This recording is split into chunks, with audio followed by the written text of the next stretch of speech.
Thank you. Yep. Thank you again.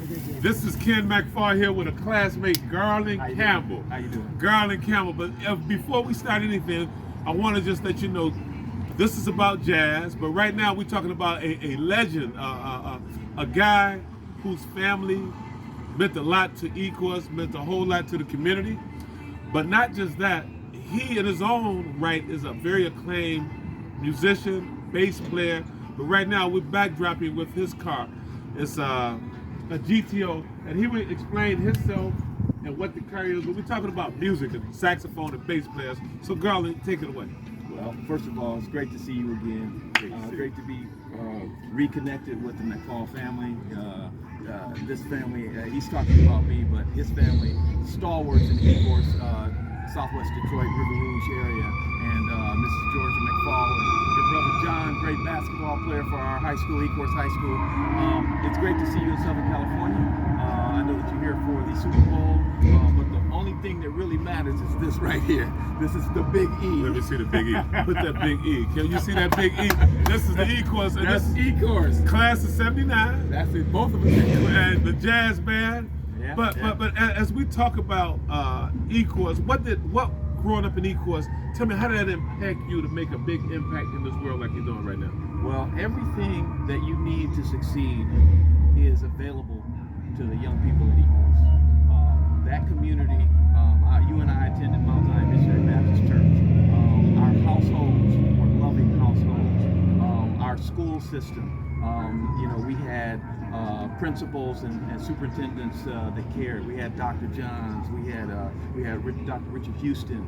We had my dad, who was the band director at Ecorse High School, and all of those students that went through Ecorse benefited from the loving culture that we had in the community. So it's not just about me or my family or even your family. It's the whole community and all that, and how we had all of that at our disposal to help to make us successful. So going off to college like you did, and I did, and our brothers and sisters, that was just, I don't want to say expected, but it was just one of the things that, it was just something that we did. It was not a big deal. We didn't make a big deal about it. It wasn't anything that we celebrated. We just did it.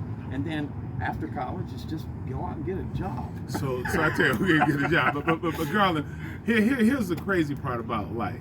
Would you tell them about what the band, University of Michigan, and just give us a rodeo as to some of the bowl games you attended, and how did that come about, and the practice that it takes to be in a marching band? Well, okay.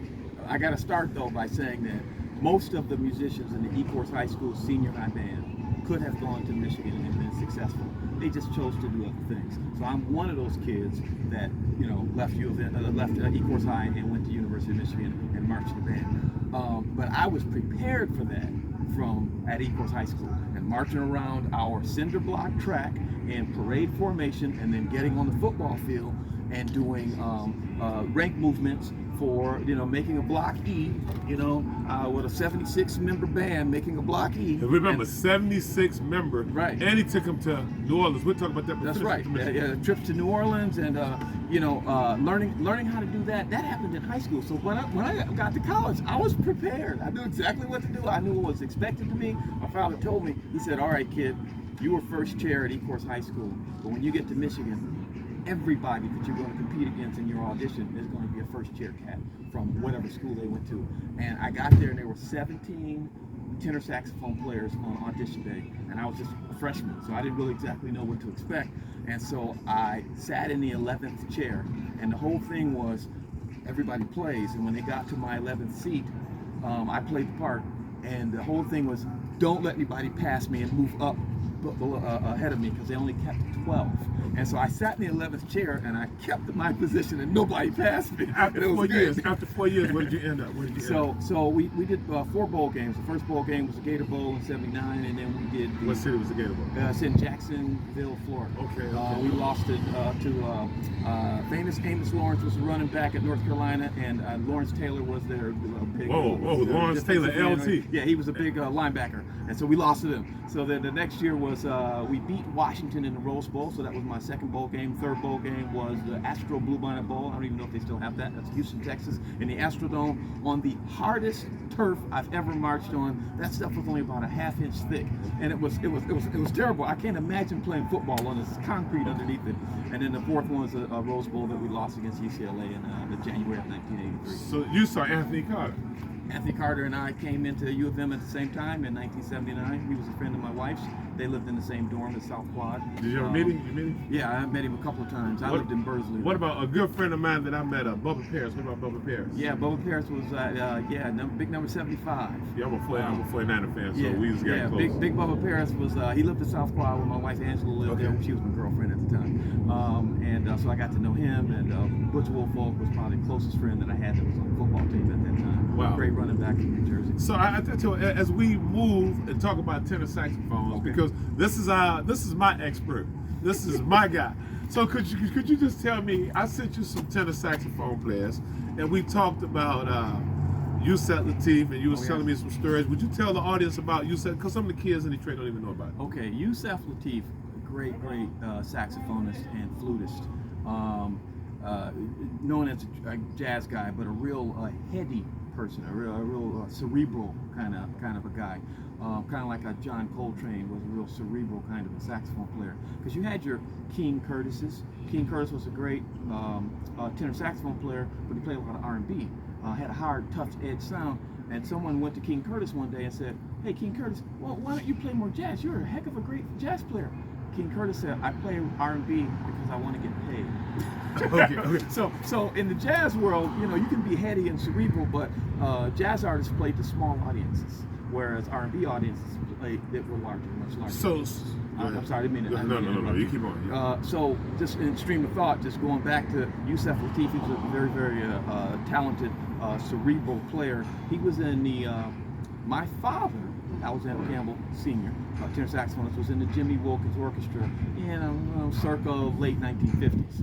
And when he left, because my oldest brother was born in 1957, when he left that band, he ran into some of his buddies and he said, "Hey, how's the band doing?" Because he had left a few weeks ago. He said, "Oh yeah, we're doing fine. We got Yusef Lateef now." And so Yusef Lateef filled my father's saxophone chair when he resigned from the Jimmy Wilkins Orchestra. Great. And now listen, it's two Alex Campbells. Alex is his brother Tim, and his dad. Junior. God bless his soul. But Yusef Lateef, this is that Detroit knowledge I just learned. Yeah, he's a great player. What about the contemporary guys like a James Carter or? Oh, James Carter. Oh man, that guy can blow. When he went to Interlochen, I guess, but he also went to Blue Lake Fine Arts Camp, and that's where all of the kids that have had private lessons around Michigan and whatnot, they get to go to Interlochen and they get to go to Cranbrook and they get to go to Blue Lake Fine Arts Camp. But my family didn't really have money for that. I came from Ecorse. We just didn't have it. Okay. We were like, "You gonna practice in the basement? Okay. Go ahead, get your." But it took him to the University of Michigan. He's being modest. Go ahead, get your horn out and practice in the basement. But when James Carter, at least this is the story that I was told, he was a youngster going to Blue Lake Fine Arts Camp. He had such talent that he was playing in the instructors orchestra. So they had the students bands, and then the instructors put on a concert at the end, and they tapped him. They said, "You're going to be in our instructors band." He couldn't have been more than about 13, 14, 15 years old. So that's the kind of talent that he had at a young age.